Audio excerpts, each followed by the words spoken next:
TCC digital 230 news బులెటిన్కు స్వాగతం. ఈనాటి వార్తలకు ముందుగా ముఖ్యాంశాలు.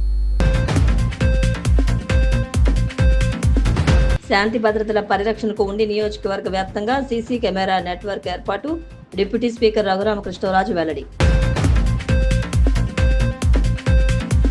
పోలవరం డయాఫ్రమ్ వాల్పై ఎల్లో మీడియా రాసిన రాతలు అవాస్తవమన్న మంత్రి నిమ్మల. ప్రాజెక్టుపై వైసీపీ నేతలు అక్కసు వెళ్లగొక్కుతున్నారని మండిపాటు. ఉత్తమ విద్యార్థులకు షైనింగ్ స్టార్ అవార్డులు. విశాఖ జిల్లాలో 10 ఇంటర్లో ప్రతిభ కనబరిచిన విద్యార్థులను సత్కరించిన మంత్రి డోలా.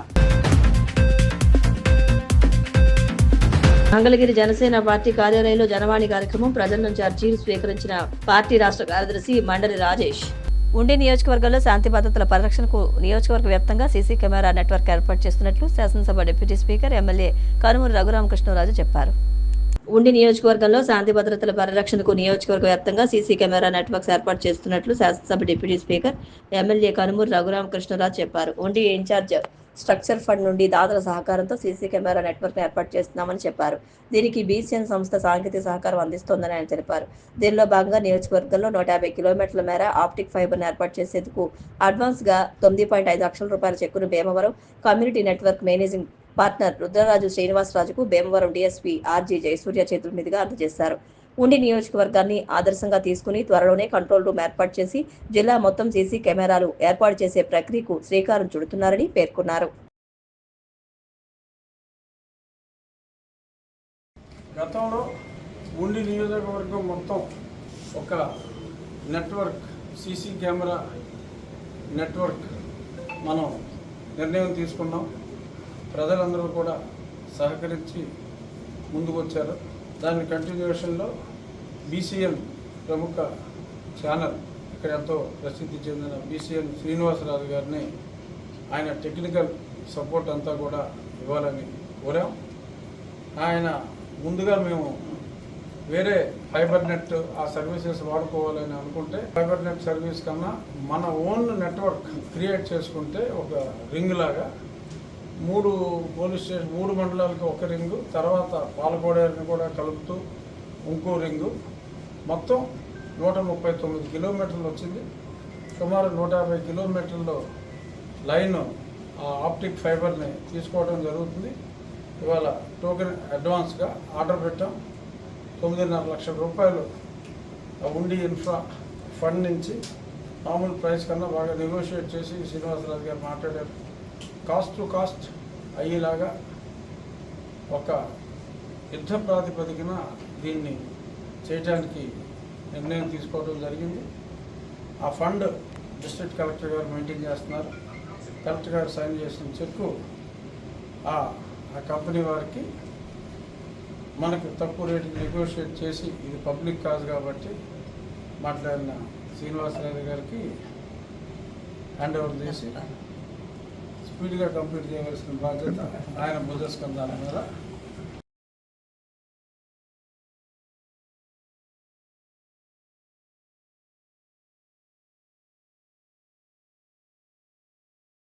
ఈ యాక్షన్ ప్లాన్ మారినందువల్ల కొంచెం లేట్ అయింది. సొంత నెట్వర్క్ వలన అఫ్కోర్స్ కాస్త ఖర్చు కొంత అధికం అయినప్పటికీ కూడా ప్రజలు ఉన్నారు.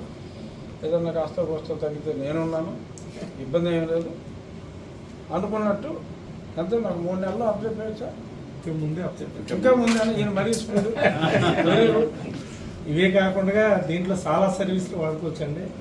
ఎక్కడ ఏమన్నా స్టేషన్ నుంచి ఏం జరిగినా లేదా ఇంటరాక్షన్ కానీ స్టేషన్ నుంచి మీటింగ్లు కానీ చాలా సర్వీసులు వాడుకుంటానికి వీలుగా ఓన్ రింగ్ అన్నమాట. దేనికి కలిసి ఉన్నది కాదు, డెడికేటెడ్గా ఈ లైన్ క్రియేట్ చేయబడింది. ఫైబర్స్ కూడా అడిషనల్ ఫైబర్స్ కూడా దీంట్లో ఉంటాయి. ఇంకేమైనా వాడుకోవాలన్నమాట.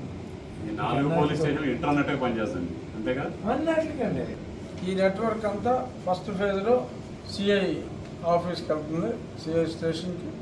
ఆ తర్వాత రాబోయే రోజుల్లో జిల్లా మొత్తం కూడా ఒక కంట్రోల్ సెంటర్ ఏర్పాటు అవుతుంది. దానికి స్థలం కోసం ప్రయత్నాలు జరుగుతున్నాయి. అది అయిన తర్వాత ఈలోపు భీమవరం సిటీలో కూడా కొంత ప్లానింగ్ జరుగుతుంది. అక్కడ షాప్స్ వాళ్ళు వీళ్ళందరి సహకారంతో కొంతవరకు వాళ్ళు కూడా స్టార్ట్ చేస్తారు. క్రమేపీ నాకు తెలిసి కంపల్సరీగా అందరూ కూడా ఉండిబాటులో నడవాల్సిందే అని నేను అనుకుంటున్నా. క్రైమ్ కంట్రోల్ చేయాలంటే చూద్దాం. అందరూ కూడా కింద మీద పడుతున్నారు, మనం ఏదో ఒకటి చేయాలిరా అని. క్రైమ్ రేట్కి ఇంతకు మించిన మార్గం లేదు. బిగ్గెస్ట్ బెనిఫిషరీస్ క్రైమ్ తగ్గితే ప్రజలే కాబట్టి, మరి రాష్ట్ర ఖజానా అంతంత మాత్రంగా ఉంది కాబట్టి, ఉండిలో ప్రజలు ఎంత విశాల హృదయంలో మిగిలిన ఊళ్ళో కూడా ప్రజలందరూ ముందుకొచ్చి డీజీపీ గారికి మేము ఉన్నామని చెప్పి ఎదురెళ్ళి మా ఉండి మోడల్ని రాష్ట్రం అంతా ఫాలో అవ్వాలి. పోలవరం ప్రాజెక్టును పట్టాలెక్కించి పనులు చేస్తుంటే వైసీపీ పత్రికల్లో అబద్ధాలు ప్రచురిస్తున్నారంటూ మంత్రి నిమ్మల రామానాయుడు మండిపడ్డారు. పోలవరం ప్రాజెక్టును పట్టాలెక్కించి పనులు చేస్తుంటే వైసీపీ పత్రికల్లో అబద్ధాలు ప్రచురిస్తున్నారంటూ మంత్రి నిమ్మల రామానాయుడు మండిపడ్డారు. నాడు నిర్లక్ష్యంతో పోలవరం భవిష్యత్తును ప్రశ్నార్థకం చేశారని విమర్శించారు. ఇప్పటికే అంతర్జాతీయ నిపుణులు 4 సార్లు పోలవరం ప్రాజెక్టు పనులను పరిశీలించారని చెప్పారు. పోలవరం డయాఫ్రమ్ వాల్ మందం తగ్గించి నిర్మిస్తున్నారంటూ సాక్షిలో రాసిన రాతలు అవాస్తవమని, 100 మీటర్ల లోతులో నిర్మించేటప్పుడు కొద్దిగా వ్యత్యాసం ఉంటుందని తెలిపారు. డిజైన్కు విరుద్ధంగా ఉందంటూ ప్రజలను, రైతులను తప్పుదోవ పట్టిస్తున్నారని ఆగ్రహం వ్యక్తం చేశారు. ఉష్ణోగ్రత విషయంలోనూ ఐఐటి తిరుపతి సూచనలు పాటిస్తున్నామని, 2022, 2023లో మేఘాకు ఇచ్చిన ధరల ప్రకారమే పనులు చేయడానికి అనుమతి ఇచ్చామని తెలిపారు. పూర్తి కాదనుకున్న ప్రాజెక్టు పూర్తవుతుందనే వైసీపీ నేతలు అక్కసు వెళ్లగక్కుతున్నారని మంత్రి నిమ్మల ధ్వజమెత్తారు. చూస్తూ ఉన్నాం.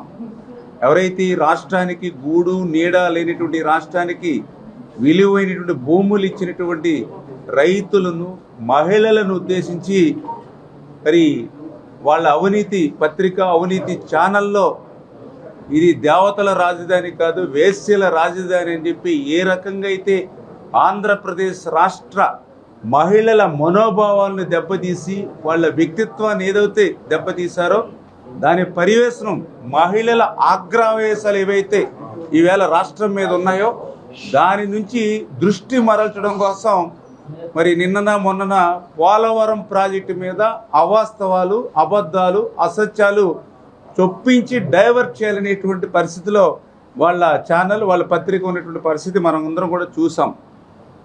ఏదైతే ఈవేళ పోలవరం ప్రాజెక్టుకి సంబంధించి ఇప్పుడు డయాఫ్రమ్ వాల్ ఏదైతే నిర్మాణం జరుగుతూ ఉందో, మరి నేను అడుగుతూ ఉన్నా, అసలు ఈ పోలవరం ప్రాజెక్టు గురించి కానీ, ఈ డయాఫ్రమ్ వాల్ గురించి కానీ అసలు మాట్లాడేటువంటి నైతిక అర్హత ఈ వైఎస్ఆర్సీపీ పార్టీ నాయకత్వానికి కానీ, వీళ్ళ అవినీతి కరపత్రిక కానీ ఉందా?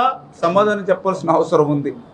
ఎందుకంటే 2019కి 72% పూర్తయినటువంటి పోలవరాన్ని మరి తర్వాత వచ్చినటువంటి మీ ప్రభుత్వంలో దాన్ని పూర్తి చేయడం మాట నుంచి 20% వెనక్కి నెట్టేసింది మీరా కాదా? ఏదైతే ఆ రోజు 18 నెలలు కష్టపడి శ్రమించి నిర్మాణం చేసినటువంటి డయాఫ్రమ్ వాల్ని ధ్వంసం చేసింది మీరా కాదా?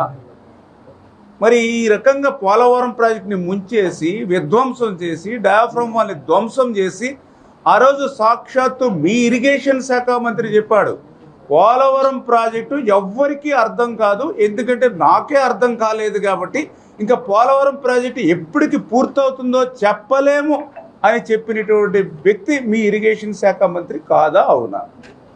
ఏదైతే సాక్షాత్తు అసెంబ్లీ సాక్షిగా ఆ రోజు ఉన్నటువంటి ముఖ్యమంత్రిగా ఉన్నటువంటి మరి జగన్మోహన్ రెడ్డి గారు 2020 జూన్ అని ఒకసారి, 2020 డిసెంబర్ అని రెండవసారి, 2021 జూన్ అని మూడవసారి, ముచ్చటగా 3 సార్లు అసెంబ్లీ సాక్షిగా తేదీలు చెప్పి, అంటే 2020 ఆగస్టులో వచ్చినటువంటి వరదలకి డయాఫ్రమ్ వాల్ దెబ్బతింటే కనీసం డయాఫ్రమ్ వాల్ ఉందో లేదో కూడా తెలియనిటువంటి ముఖ్యమంత్రి ఆ రోజు 3 ప్రకటనలు చేసి ఆఖరికి ఏదైతే పోలవరం ప్రాజెక్టు సాధ్యం కాదని చెప్పినటువంటి వ్యక్తులు మీరా కాదా? అంటే అటువంటి మీ పార్టీ కానీ, మీ పత్రికలకు కానీ ఆ రకంగా విధ్వంసం చేసి ధ్వంసం చేసినటువంటి పోలవరం ప్రాజెక్టుని మళ్ళీ వేళ పట్టాలెక్కించి 2025 డిసెంబర్ కల్లా డయాఫ్రమ్ వాలు, 2027 డిసెంబర్ కల్లా పోలవరం ప్రాజెక్టు పూర్తి చేయాలని ఒక లక్ష్యంతో ఈవేళ ఈ ప్రభుత్వం పనిచేస్తూ ఉంటే, మరి దాని మీద కూడా అబద్ధాలు, అసత్యాలు వల్లివేసి ప్రజల్ని, రైతుల్ని తప్పుదావ పట్టించాలనేటువంటి ప్రయత్నం ఏదైతే ఉందో అది యావత్తు తెలుగు జాతికి మీరు చేస్తున్నటువంటి ద్రోహం. యావత్తు తెలుగు రైతాంగానికి చేస్తున్నటువంటి ద్రోహం అని చెప్పి మరి నేను తెలియజేస్తూ ఉన్నాను. ఇంత శ్రద్ధ తీసుకుని ప్రతి విషయాన్ని కూడా 100 సార్లు ఈ ముఖ్యమంత్రి గారి ఆలోచన చేయడం కానీ, మా ఇంజనీరింగ్ కానీ, సిడబ్ల్యూసి కానీ, పీపీఏ కానీ, ఎక్స్పర్ట్స్ కమిటీ కానీ ఇంత ఆలోచన చేసి ప్రతి విషయాన్ని క్షుణ్ణంగా పరిశీలించి వీళ్ళ పని చేస్తూ ఉంటే ఈవేళ ఈ వైసీపీ నాయకులకి, ఈ యొక్క వైసీపీ పెద్దలకి అక్కసు. ఎందుకంటే పూర్తవుతున్న ప్రాజెక్టు పూర్తవుతుంది, ఎప్పుడవుతుందో చెప్పలేమన్నటువంటి ప్రాజెక్టుకి వీళ్ళు తేదీలతో సహా చెప్పి పూర్తి చేస్తామంటూ ఉన్నారు. ఇట్లా ఇంత చకచక పనులు ఇట్లా జరిగిపోతే మరి ఆ రోజు ఎప్పటికీ పూర్తి కాదన్నటువంటి ప్రాజెక్టు 27కి పూర్తి అయిపోతే మా పరిస్థితి ఏంటని చెప్పి వైసీపీ నాయకులు మరి ఇటువంటి అవాస్తవాలు, అసత్యాలు చెప్పి ప్రజలని తప్పుదోవ పట్టించాలనే ప్రయత్నం చేస్తూ ఉన్నారు. జనసేన పార్టీ ఎమ్మెల్యేలు జనవాణి కార్యక్రమంలో పాల్గొని రాష్ట్రంలోని పలు ప్రాంతాల నుండి వచ్చిన ప్రజా సమస్యలకు సంబంధించిన అర్జీలు స్వీకరిస్తున్నారు. జనసేన పార్టీ ఎమ్మెల్యేలు జనవాణి కార్యక్రమంలో పాల్గొని రాష్ట్రంలోని పలు ప్రాంతాల నుండి వచ్చిన ప్రజల సమస్యలకు సంబంధించి అర్జీలు స్వీకరిస్తున్నారు. అనంతరం వాటిని అధినేత దృష్టికి తీసుకువెళ్లి పరిష్కరిస్తామని హామీ ఇస్తున్నారు. ఈ నేపథ్యంలో మంగళగిరి జనసేన పార్టీ కేంద్ర కార్యాలయంలో నిర్వహించిన జనవాణి కార్యక్రమంలో పలు ప్రాంతాల నుంచి వచ్చిన ప్రజల నుంచి పార్టీ రాష్ట్ర కార్యదర్శి మండలి రాజేష్ అర్జీలు స్వీకరించారు. పలు సమస్యలపై తక్షణం సంబంధిత అధికారులతో మాట్లాడి పరిష్కార మార్గాలు చూపారు. విద్యార్థులకు ఉజ్వల భవిష్యత్తును అందించాలనే లక్ష్యంతో ప్రభుత్వం ప్రవేశపెట్టిన షైనింగ్ స్టార్స్ కార్యక్రమం భావితరం విద్యార్థులకు స్ఫూర్తిగా నిలుస్తుందని విశాఖ జిల్లా ఇన్ఛార్జి మంత్రి డోలా బాల వీరాంజనేయ స్వామి అన్నారు. విద్యార్థులకు ఉజ్వల భవిష్యత్తును అందించాలనే లక్ష్యంతో ప్రభుత్వం ప్రవేశపెట్టిన షైనింగ్ స్టార్స్ కార్యక్రమం భావితరం విద్యార్థులకు స్ఫూర్తిగా నిలుస్తుందని విశాఖ జిల్లా ఇన్ఛార్జ్ మంత్రి డోలా బాల వీరాంజనేయ స్వామి అన్నారు. 10వ తరగతి ఇంటర్మీడియట్ పరీక్షల్లో అత్యుత్తమ ప్రతిభ కనబరిచిన విద్యార్థుల కోసం ఉద్దేశించిన షైనింగ్ స్టార్స్ అవార్డుల ప్రధానోత్సవం విశాఖ ఆంధ్ర యూనివర్సిటీ అంబేద్కర్ అసెంబ్లీ హాల్లో అట్టహాసంగా జరిగింది. ముఖ్య అతిథిగా మంత్రి డోలా, విశిష్ట అతిథులుగా MP Sribharat, whip Ganababu, AP growers and oil seeds corporation chairman గండి బాబ్జీ, జిల్లా కలెక్టర్ ఎంఎన్ హరీంద్ర ప్రసాద్ హాజరయ్యారు. ఈ సందర్భంగా జిల్లాలో 10వ తరగతి ఇంటర్మీడియట్ లో అత్యుత్తమ ప్రతిభ కనబరిచిన విద్యార్థులకు షైనింగ్ స్టార్ అవార్డును బహూకరించారు.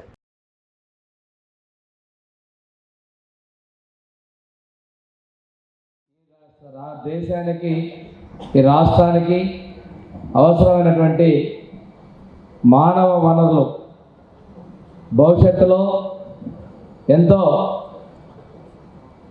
ఈ దేశానికి సేవ చేసేటువంటి అవకాశం ఉన్నటువంటి మీ అందరితో కూడా ఈరోజు నేను ఈ కార్యక్రమం పాల్గొనడం అదృష్టంగా భావిస్తున్నాం. ఈ కార్యక్రమాన్ని ఏర్పాటు చేసినందుకు ముఖ్యంగా మన విద్యాశాఖ మంత్రులు శ్రీ నారా లోకేష్ గారికి, ప్రభుత్వం తరఫున వారి ఆలోచనలను వెన్నుదట్టి ప్రోత్సహించినటువంటి గౌరవ ముఖ్యమంత్రి శ్రీ నారా చంద్రబాబు నాయుడు గారికి, ఉప ముఖ్యమంత్రి గారికి మరియు అధికారులకు కూడా నేను ధన్యవాదాలు తెలియజేస్తున్నాం. ఇంతకు మునుపు ఎప్పుడు కూడా ఇటువంటి కార్యక్రమం చేయాల. రాష్ట్ర వ్యాప్తంగా ఒక మండలాన్ని యూనిట్గా తీసుకొని ఆ మండలంలో టాపర్స్గా వచ్చినటువంటి విద్యార్థుల్ని జిల్లా కేంద్రంలో వారికి ఆర్థికంగా ఒక బహుమతి అందజేస్తూ, మెడల్స్ ఇస్తూ, అప్రిషియేషన్ సర్టిఫికేట్ ఇచ్చి వారిని మరింత ఉన్నత స్థాయి చదువుల వైపు ప్రోత్సహిస్తూ వీరిని స్ఫూర్తిగా తీసుకొని వచ్చే విద్యా సంవత్సరంలో మరింత ఎక్కువ మంది మంచి ఉన్నత స్థితిలో మార్కులతో మంచి రిజల్ట్ ఇచ్చే విధంగా భవిష్యత్తులో ఒక ఆశతో, ఒక సంకల్పంతో ముందుకు వచ్చే విధంగా ఈ కార్యక్రమం రాష్ట్ర వ్యాప్తంగా 26 జిల్లాల్లో షైనింగ్ స్టార్స్ ప్రోగ్రామ్ని ఏర్పాటు చేసేందుకు మంత్రి గారికి నేను ధన్యవాదాలు తెలియజేసుకుంటూ మీ అందరికీ కూడా ఒకటే చెప్తాను. భరత్ గారు మీకు అడిగినప్పుడు జీవితం చెప్పారు, అదేవిధంగా మీ సంకల్పాలు చెప్పారు. ఇక్కడ మీరు రాసిన డ్రీమ్స్ ఉన్నాయి. అక్కడ చూస్తే నాకు అంతా డాక్టర్స్ కనిపించారు, భరత్ గారికి ఏమో ఐఐటి కనిపించింది, కలెక్టర్ గారికి ఏమో ఐఏఎస్ కనిపించింది, ఎవరి ఫీల్డ్ వాళ్ళే కనిపించింది. కానీ కొంతమంది, ఒక అమ్మాయి నేను నర్సు కావాలనుకుంటున్నాను, జ్వరంతో బాధపడినటువంటి వాళ్ళకి వాళ్ళ బాధలు తగ్గించాలని చెప్పాను. This the great thing. అంటే ఆవిడ అమ్మాయి దృష్టిలో గొప్పగా కనిపించింది. I think she may become doctor. ఈరోజు అలా అనిపిస్తుంది. నువ్వు పుట్టోడివి అంటే నువ్వు జీవితాంతం నేను పుట్టోడు అని ఫిక్స్ అయిపోతావు. లేకపోతే నువ్వు చేయలేవు అని నీకు ఒకరు చెప్తే నువ్వు కూడా యూ స్టార్ట్ బిలీవింగ్ ఇట్, అవును నేను చేయలేను అని. Don't fall into that trap. Everybody is capable of doing great things. నువ్వు అది నమ్మగలుగుతావా లేదా అనేది question as a student. Our system is designed, our society is designed to pull you down. అక్కడ ఒక స్టూడెంట్ వచ్చి అందరు ఎంపీసీ బైపీసీ చేస్తారు, వాళ్ళనే సెలబ్రేట్ చేస్తారు. ఎంఈసీ సిఈసీ చేసే వాళ్ళని సెలబ్రేట్ చేయరు. నన్ను కూడా సెలబ్రేట్ చేసి పిలిచినందుకు చాలా థ్యాంక్ యూ అని వాళ్ళు రాశారు. Everybody is capable of success. అంతేకాకుండా ఎడ్యుకేషన్ సెక్టార్లో, ఎడ్యుకేషన్ డిపార్ట్మెంట్లో ఒక మార్పు రావాలి. ఇన్నాళ్ళ దాకా ఫోకస్ మనం మొత్తం we are focusing only on the infrastructure. Schools బాగున్నాయా, టాయిలెట్స్ ఉన్నాయా, క్లాస్ రూమ్స్ ఉన్నాయా, బెంచెస్ ఉన్నాయా, డెస్క్స్ ఉన్నాయా, దాని మీదే ఫోకస్ చేస్తూ వచ్చాము. The focus has shifted to the outcomes.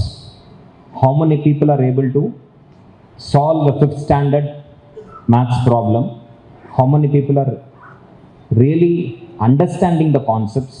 మనము కేవలం సిలబస్ని మార్చడమే కాకుండా ఆ సిలబస్ చెప్పే విధంగా ఉపాధ్యాయులు ఉన్నారా, పిల్లలు అర్థం చేసుకోగలుగుతున్నారా, ఆ పాయింట్ ఆఫ్ వ్యూలో ప్రభుత్వం కార్యక్రమాలన్నీ చేపడుతున్నది. Even the reorganisation of schools is one such aspect. Schools ఏ విధంగా మనము రీఆర్గనైజ్ చేసుకుంటే పిల్లలకు అందుబాటులో స్కూల్స్ ఉంటాయి, అదేవిధంగా ఏ తరగతిలో ఉన్న పిల్లలు ఆ తరగతి ఉపాధ్యాయులు చెప్పే విధంగా, నేర్చుకునే విధంగా కూడా ప్రభుత్వం కార్యక్రమం. YCP state coordinator Sajjala Ramakrishna Reddy media సమావేశంలో మాటలను వక్రీకరించి టీడీపీ ఎల్లో మీడియా వివాదాన్ని పెద్దది చేయడం దారుణమని వైసీపీ అధికార ప్రతినిధి పుత్తా శివశంకర్ రెడ్డి మండిపడ్డారు. YCP state coordinator Sajjala Ramakrishna Reddy media సమావేశంలో మాటలను వక్రీకరించి టీడీపీ ఎల్లో మీడియా విధానాన్ని పెద్దది చేయడం దారుణమని వైసీపీ అధికార ప్రతినిధి పుత్తా శివశంకర్ రెడ్డి మండిపడ్డారు. సాక్షి టీవీలో డిబేట్ 6వ తేదీన జరిగితే అది జరిగిన 24 గంటల తర్వాత ఉద్దేశపూర్వకంగా వైసీపీకి, సాక్షి మీడియాకు ఆపాదిస్తూ చేసిన తప్పుడు ప్రచారం వెనుక ఒక పథకం ఉందని, రాజకీయ దురుద్దేశంతో నిరసనల పేరుతో టీడీపీ కార్యకర్తలు తప్పుడు ప్రచారం చేయడమే కాకుండా సభ్యత మరిచి వ్యక్తిత్వ హననం చేస్తూ జగన్మోహన్ రెడ్డి కుటుంబాన్ని, ఆయన భార్య భారతీరెడ్డిని వినలేని భాషలో అసభ్యంగా దూషించారని సజ్జల తన మీడియా సమావేశంలో పేర్కొన్నారని తెలిపారు. ఆ మాటలను ఎల్లో మీడియా నారా లోకేష్ మళ్లీ వక్రీకరిస్తూ ఆ వ్యాఖ్యలను మహిళలకు ఆపాదించి సజ్జల మహిళలను ఉద్దేశించి తప్పుడు ప్రచారం చేసినట్టుగా విష ప్రచారం మొదలుపెట్టి మరో కుట్రకు తెరలేపారని ధ్వజమెత్తారు. ఈ మొత్తం వ్యవహారం వెనకల ఒక ప్రణాళిక రచించి అమలు చేసి రాజకీయ ఉన్మాద చర్యలనన్నీ కూడాను ఖండిస్తూ ఈ యొక్క వ్యవహారాన్ని అంతా కూడా ఎక్స్ప్లెయిన్ చేసినటువంటి వ్యవహారాన్ని దాన్ని కూడాను తెలుగుదేశం పార్టీ సోషల్ మీడియా, అదేవిధంగా నారా లోకేష్ గారు వీళ్ళందరూ కూడా కలిసి వక్రీకరిస్తూ వారి యొక్క రాజకీయ కుట్రను బయట పెడితే రాజధాని మహిళల మీద, లేకపోతే మహిళల మీద ఈయన చేసినటువంటి ఇది సంస్కారహీనంగా లేదు అనేటువంటిది ఆ యొక్క మాట్లాడినటువంటి అంతా కూడా వీడియోను కట్ చేసి వీళ్ళ మీద మాట్లాడితే, వీళ్ళ కుట్రల మీద మాట్లాడితే దాన్ని మహిళలకు మీద మాట్లాడినట్టు ఆపాదిస్తూ వాళ్ళు సోషల్ మీడియాలో, అదేవిధంగా పచ్చ మీడియాలో విపరీతంగా ట్రోల్స్ చేస్తున్నారు. ప్రజలకు వాస్తవాలు తెలియాలి కాబట్టి వాళ్ళు చేసినటువంటిది తప్పు అని ఆ వక్రీకరణ అంతా కూడాను మరోసారి వాళ్ళు డైవర్ట్ చేయడానికి చేస్తున్నటువంటి దాన్ని ఖండిస్తూ సజ్జల రామకృష్ణారెడ్డి గారు మాట్లాడిన ప్రెస్ కాన్ఫరెన్స్ని, ఆ వీడియోని, అదేవిధంగా 3 నిమిషాల నిడివిని కట్ చేసేసి పెట్టారు కదా, అది కాకుండా పూర్తి వీడియోను ప్రజలందరూ కూడాను చూడాలని, వీళ్ళు కూడాను చూడాలని, ప్రజలకు వాస్తవాలు తెలియజేయాలనే ఉద్దేశంతో పెడుతున్నాము. అత్యంత మహిళలకు గౌరవం ఇచ్చేటువంటి party YSR Congress party. YSR Congress party నాయకులు మహిళలంటే ఎప్పటికి కూడా గౌరవం కాబట్టే ఏదైనా కూడా జరిగిన వెంటనే దాన్ని ఖండిస్తూ వైఎస్ఆర్ కాంగ్రెస్ పార్టీ సాక్షి మీడియా ముందుకు వచ్చింది. పాలనా వైఫల్యాల నుంచి, అదేవిధంగా మహిళల మీద, బాలికల మీద జరుగుతున్నటువంటి నేరాల ఘోరాల నుంచి ప్రజల దృష్టిని మళ్లించడానికి ఎల్లో మీడియా, అదేవిధంగా Telugu Desam party social digital media కూడా ఇదంతా కూడాను చీప్ ట్రిక్స్ను వాడడాన్ని వైఎస్ఆర్ కాంగ్రెస్ పార్టీ ఖండిస్తుంది. సజ్జల రామకృష్ణారెడ్డి గారు మాట్లాడిన వీడియో కూడాను దీనికి సోషల్ మీడియాలో కూడా వైఎస్ఆర్ కాంగ్రెస్ పార్టీ సోషల్ మీడియాలో అటాచ్ చేస్తున్నాము. దయచేసి ప్రజలందరూ కూడాను వాస్తవాలు గమనించి వీళ్ళ వక్రీకరణను తిప్పికొట్టాలనేటువంటి ఉద్దేశంతో ఈ యొక్క senior journalist Kommineni Srinivasarao arrest అక్రమమని వైసీపీ అనంతపురం జిల్లా అధ్యక్షుడు అనంత వెంకటరామరెడ్డి అన్నారు. కొమ్మినేని అరెస్టును ఆయన తీవ్రంగా ఖండించారు. Senior journalist Kommineni Srinivasarao arrest అక్రమమని వైసీపీ అనంతపురం జిల్లా అధ్యక్షుడు అనంత వెంకటరామరెడ్డి అన్నారు. కొమ్మినేని అరెస్టును ఆయన తీవ్రంగా ఖండించారు. సాక్షి మీడియా వేదికగా కేఎస్ఆర్ లైవ్ షో ద్వారా ప్రజల సమస్యలను కొమ్మినేని వెలుగులోకి తీసుకొస్తున్నారని తెలిపారు. రాజకీయ కక్ష సాధింపు చర్యల్లో భాగంగా కొమ్మినేనిని అరెస్ట్ చేయించారని మండిపడ్డారు. లైవ్ డిబేట్లో కృష్ణంరాజు వివాదాస్పద వ్యాఖ్యలు చేస్తే కొమ్మినేనిని అరెస్ట్ చేయడం ఏంటని ప్రశ్నించారు. చంద్రబాబు రాజకీయ లబ్ధి కోసం ఈ ఘటనను వాడుకుంటున్నారని మండిపడ్డారు.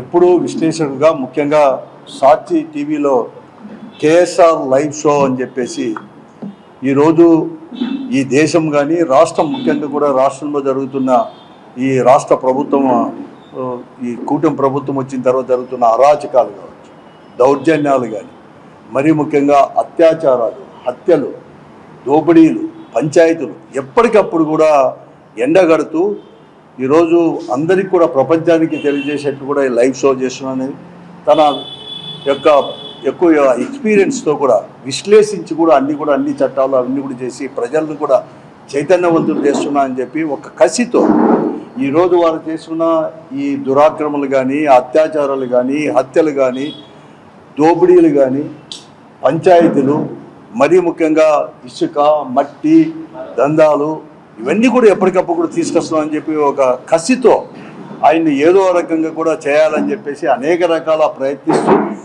మొన్న ఎప్పుడో ఒక విశ్లేషణలో ఒక డిబేటులో ఒక సీనియర్ జర్నలిస్ట్ కృష్ణరాజు గారు అనుకున్నారు. కృష్ణరాజు గారు ఏ దాంట్లోనో ఒక సెక్స్ వర్కర్స్ ఎంటైర్ కంట్రీలో వచ్చినప్పుడు ఏ రాష్ట్రంలో ఎంతమంది వచ్చినప్పుడు విశదీకరించేటప్పుడు ఒక అమరావతిలో కూడా ఎక్కువ ఉన్నారని చెప్పడం దాన్ని అలుసుగా తీసుకొని దాన్ని అడ్డం పెట్టుకొని ఈరోజు కూడా కొమ్మినేని గారిని కూడా అరెస్ట్ చేయడం మేము ఖండిస్తున్నాం కూడా.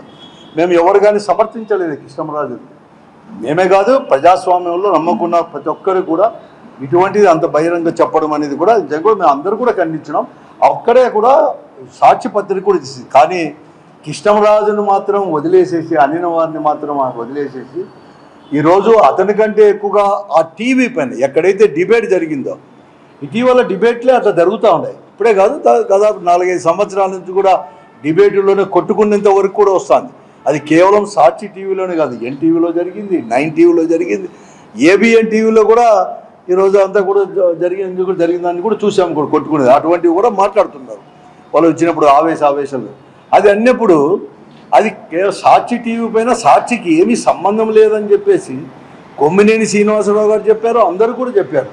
అది దాన్ని ఖండించినప్పుడు దాన్ని చేస్తే వెంటనే కొమ్మినేని శ్రీనివాసరావు గారి పైన, సాక్షి పైన, తర్వాత జగన్మోహన్ రెడ్డి గారి పైన, తర్వాత ఆయన భార్య భారతి గారి పైన అనేక కూడా 2 రోజుల నుంచి కూడా చూస్తున్నాం. ఎక్కడ కూడా వారి యొక్క సోషల్ మీడియాలో కావచ్చు, అనేక రకాల వారి యొక్క టీవీలో కావచ్చు, పెద్దగా కూడా ఈనాడులో కానీ, జ్యోతిలో కానీ, అట్లా వాళ్ళ టీవీలో ఇవన్నీ కూడా బహిరంగ చేసుకొని వస్తూ ఈరోజు అరెస్ట్ చేయడం అంటే ఇంకెవరు కానీ ఈరోజు ఆంధ్రప్రదేశ్లో ఈ ప్రభుత్వానికి వ్యతిరేకంగా కానీ వారి నాయకులకు ఎవరైనా కానీ నియోజకవర్గ స్థాయి నుంచి రాష్ట్ర స్థాయి వరకు కూడా వారిపైన ఏమైనా కూడా మాట్లాడకూడదు. వారు ఏమి చేసినా కూడా ఎవరు మాట్లాడకూడదు.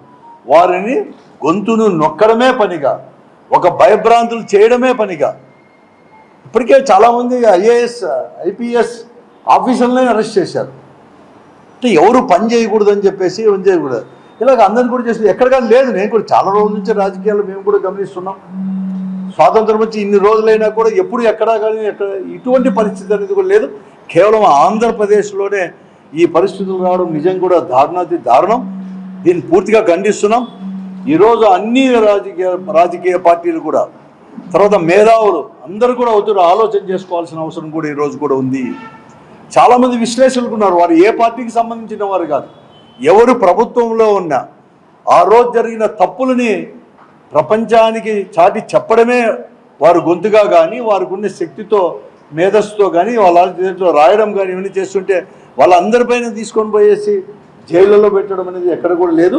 ఇక్కడ ఒక అనవాయితీగా మారిపోయింది. ఒక సంవత్సరం నుంచి దాదాపుగా ఒక 7-8 నెలల నుంచి నేను గమనిస్తూ ఉన్నాను. ఎప్పుడూ లేదు. దాన్ని ఖండిస్తున్నాం. అందరూ కూడా ముక్తగణిత ప్రతి ఒక్కరు కూడా దీన్ని ఖండించాల్సిన అవసరం కూడా ఉంది. పెద్ద ఎత్తున కూడా వారి యొక్క వ్యతిరేకత.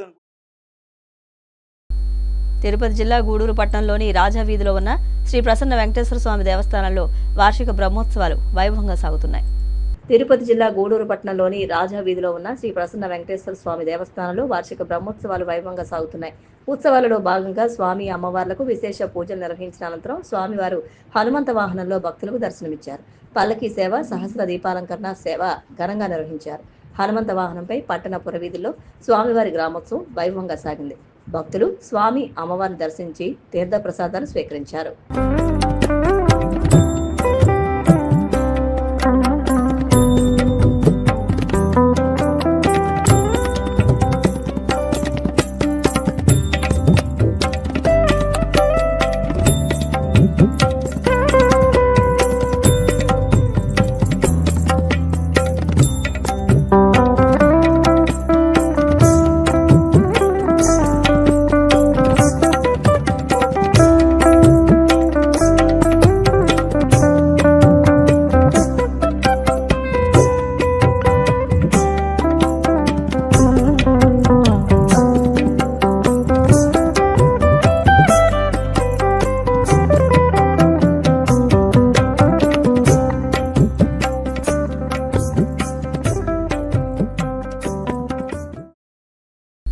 వార్తలు ముగించే ముందు ముఖ్యాంశాలు మరొకసారి. శాంతి భద్రతల పరిరక్షణకు ఉండి నియోజకవర్గ వ్యాప్తంగా సీసీ కెమెరా నెట్వర్క్ ఏర్పాటు, డిప్యూటీ స్పీకర్ రఘురామకృష్ణరాజు వెల్లడి. పోలవరం డయాఫ్రమ్ వాల్పై ఎల్లో మీడియా రాసిన రాతలు అవాస్తవమన్న మంత్రి నిమ్మల. ప్రాజెక్టుపై వైసీపీ నేతలు అక్కసు వెళ్లగొక్కుతున్నారని మండిపాటు.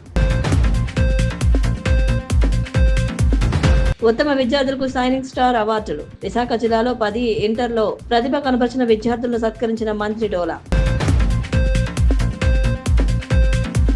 మంగళగిరి జనసేన పార్టీ కార్యాలయంలో జనవాణి కార్యక్రమం. ప్రజల నుంచి అర్జీలు స్వీకరించిన పార్టీ రాష్ట్ర కార్యదర్శి మండలి Rajesh. CCC digital 230 news bulletin ఇంతటితో సమాప్తం. నమస్కారం.